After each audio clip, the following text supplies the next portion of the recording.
जय हिंद बच्चों। द गुरुजी गणित वाले, जहां गणित बनता है आसान, में आप लोगों का स्वागत है। आज हम लोग इस वीडियो में कक्षा 12 के गणित के 5वें चैप्टर कंटिन्यूटी एंड डिफरेंशिएबिलिटी, सातत्य एवं अवकलनीयता के तीसरे पहली एक्सरसाइज 5.1 के तीसरे क्वेश्चन को हम लोग देखेंगे। ठीक है, आइए हम लोग देखते हैं इस क्वेश्चन को। देखिए, जैसा कि हमने इसके पहले वाली वीडियो में बताया था कि कंटिन्यूटी, किसी भी फंक्शन की कंटिन्यूटी हमें दो तरीके से पूछी जाती है। मतलब कंटिन्यूटी के क्वेश्चन हमारे सामने दो तरीके से पूछे जाते हैं। पहला, कंटिन्यूटी एट अ पॉइंट, सातत्य किसी बिंदु पर। दूसरा, कंटिन्यूटी एट इट्स डोमेन, सातत्य पूरे प्रांत में। ठीक है, तो पहले के जो दो क्वेश्चन थे ना, 5.1 के पहला क्वेश्चन और दूसरा क्वेश्चन, ये दोनों किसी एक पॉइंट पर कंटिन्यूटी पूछा था।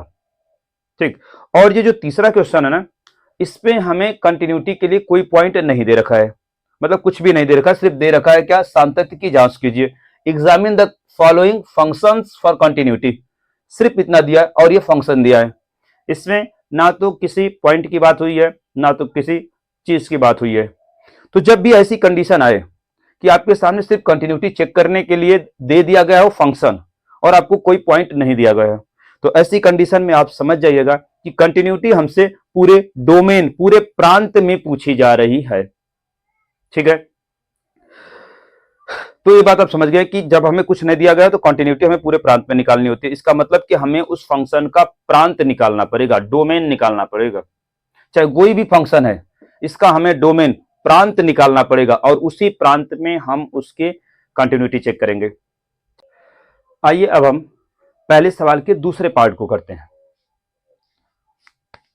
बी क्या दिया है, एफ एक्स बराबर 1/x-5, जहां x बराबर नहीं है किसके, 5 के, ऐसा उसने दे रखा है। तो मैंने अभी कहा, इससे पहले वाली वीडियो में मैंने पहले पार्ट में मैंने कहा था कि इसका हमें डोमेन निकालना पड़ेगा, क्योंकि पॉइंट नहीं दिया है तो इसका मतलब कि इसके डोमेन, इसके प्रांत में हमें कंटिन्यूटी दिखानी होगी। और इसके प्रांत को कैसे निकालेंगे, इसका प्रांत क्या हो जाएगा, आप निकाल लीजिएगा अलग से, इसका प्रांत, डोमेन, डोमेन, इसका डोमेन क्या हो जाएगा, इसका डोमेन ऑल रियल नंबर -5, मतलब 5 को छोड़कर सभी वास्तविक संख्याएं, डोमेन x बिलोंग्स टू, इसका x क्या हो जाएगा, सभी वास्तविक संख्या 5 को छोड़कर। ऐसी कंडीशन में अब आपके सामने संख्या रेखा आनी चाहिए, पूरी संख्या रेखा, इसका डोमेन, इसका प्रांत होगा, लेकिन +5 को छोड़कर, बीच में जो 5 आएगा वहां पर 5 को हम इसके डोमेन में इंक्लूड नहीं करेंगे, सम्मिलित नहीं करेंगे। बाकी हर एक पूरी संख्या रेखा इसका डोमेन हो गया। पूरी संख्या रेखा पर हमें इसका कंटिन्यूटी चेक करनी है। तो हर एक पॉइंट पर कंटिन्यूटी चेक करना संभव नहीं है, क्योंकि अनंत संख्याएं हैं, अनंत संख्याओं पर कंटिन्यूटी चेक नहीं की जाती। तो हमने क्या बताया था कि सभी एक्स को, सारी संख्याओं को हम एक्स के रूप में लेंगे और उसको सी के बराबर मान लेंगे। कैसे भैया, कैसे, फॉर ऑल एक्स बराबर सी, और सी बिलोंग्स टू क्या है, रियल नंबर, लेकिन माइनस क्या, -5। ठीक, अब इसी सी पर हम इसकी कंटिन्यूटी चेक करेंगे। ठीक, left L H L, left hand limit कैसे निकालेंगे भैया, limit x tends to c minus F X क्या, 1/x-5। अब हम लिमिट चेंज करेंगे, डायरेक्ट कर रहे हैं, ध्यान से देखिएगा, limit h tends to 0, 1/x की जगह हम क्या लिखते हैं, c माइनस h, -5 पहले से था ही, सिर्फ x की जगह हमने क्या लिख दिया था, x की जगह हमने सिर्फ क्या लिख दिया था, c माइनस h। अब h tends to N, h को टेंस करा दिए अंदर, मतलब h को लेकर जाइए, तो कितना बन जाएगा बेटा, 1/c-5। लेफ्ट हैंड लिमिट कितनी आ गई भैया, c-5, 1/c-5। Right hand limit निकालेंगे यहां पर, RHL, limit x tends to c plus F X क्या, 1/x-5, limit h tends to 0, 1/c plus h-5।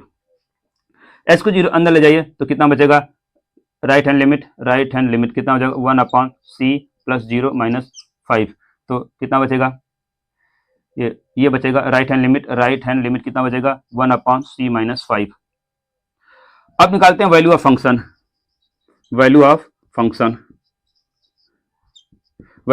Function. फलन का मान एफ एक्स बराबर कितना है 1/x माइनस 5। फलन का मान x बराबर c पर, ठीक। एफ सी बराबर 1/c माइनस 5। देखिए लेफ्ट हैंड लिमिट बराबर राइट हैंड लिमिट बराबर एफ सी, अतः फलन